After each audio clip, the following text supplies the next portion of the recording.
Olá! A Lei Orçamentária Anual de 2025 foi finalmente sancionada.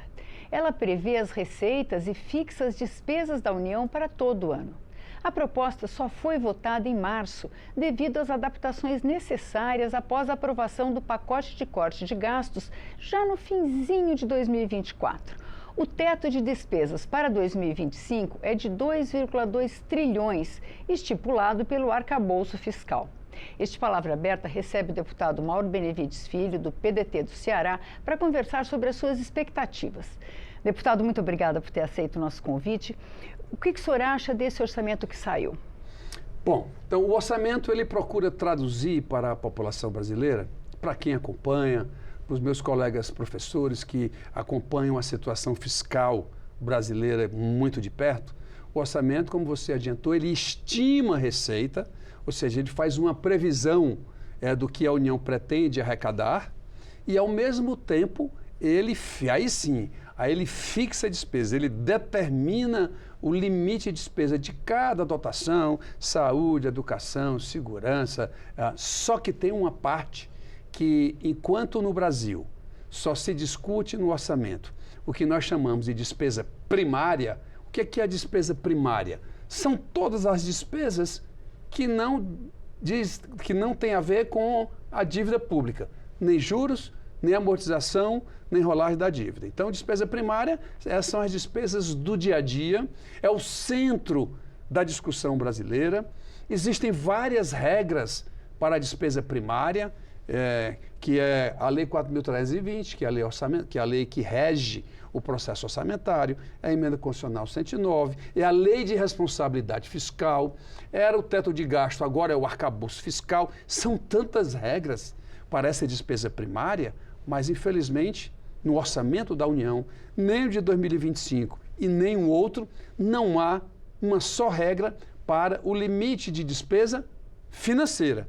O que vai para o sistema financeiro, o que vai para banco, ele não tem nenhuma regra que possa disciplinar uma melhor análise por parte do próprio Banco Central e por parte, inclusive, do próprio sistema financeiro, que hoje está cobrando um prêmio de risco para financiar essa dívida que está ficando insustentável. Então, nós vamos conversar um pouquinho hoje sobre várias ações que lá estão previstas. O orçamento de 2025 prevê que o governo federal vai ter um superávit, mesmo que pequeno, de 14 bilhões de reais. A consultoria da Câmara já soltou um documento agora, recente, dizendo que vai ser mais ou menos 0 a 0, ou seja, o governo vai ser capaz de equacionar a sua receita e despesa, mas no decorrer desse processo dessa nossa bate-papo, eu vou especificar cada uma dessas despesas para que os nossos internautas, telespectadores, todo mundo possa acompanhar sem muita economia aqui no meio.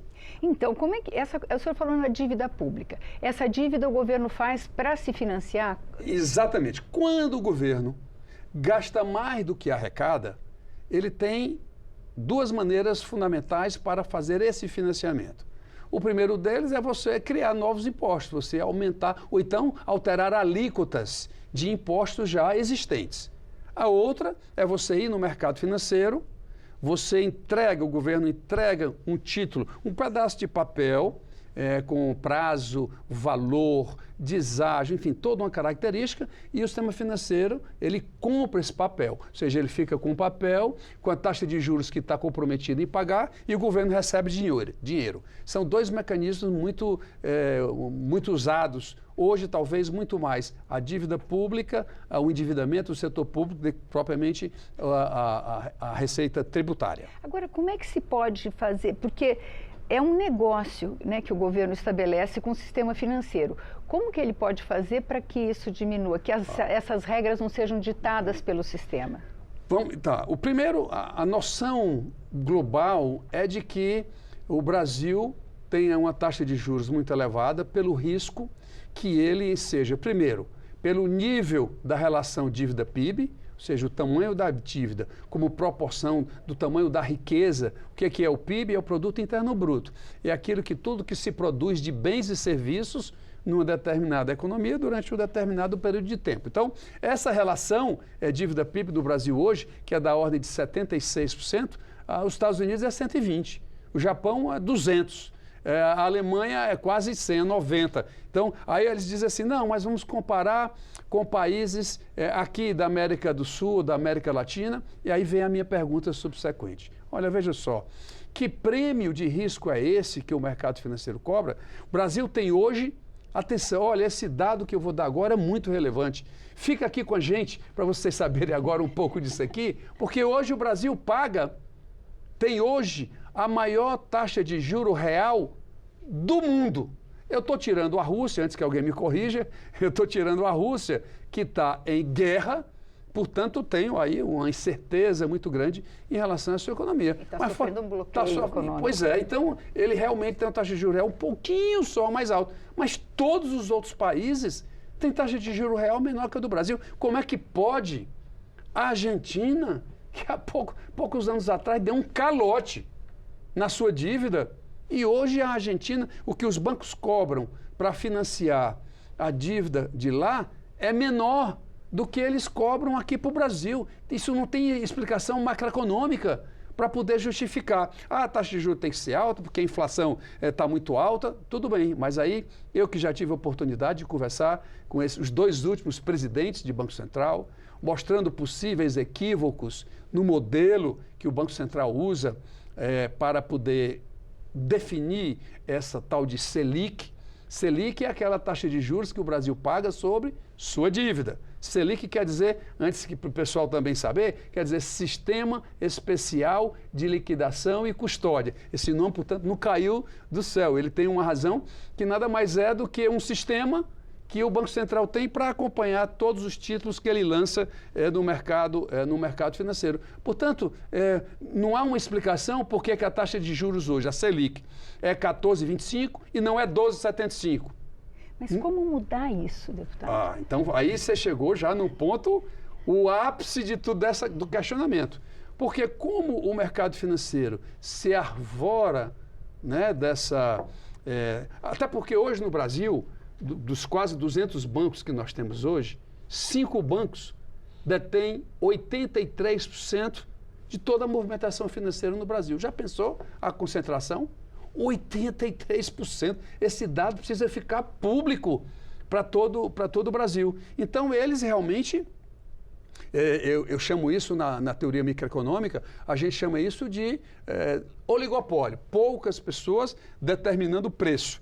Então, eles determinam, e como é que o Brasil pode furar esse bloqueio, é que precisa realmente ter uma resistência maior nessa cobrança. Por exemplo, o Brasil Tesouro Nacional, acabou de lançar um chamamento público para captar 2,5 bilhões de dólares no exterior, nos Estados Unidos. Agora, tem 20 dias mais ou menos.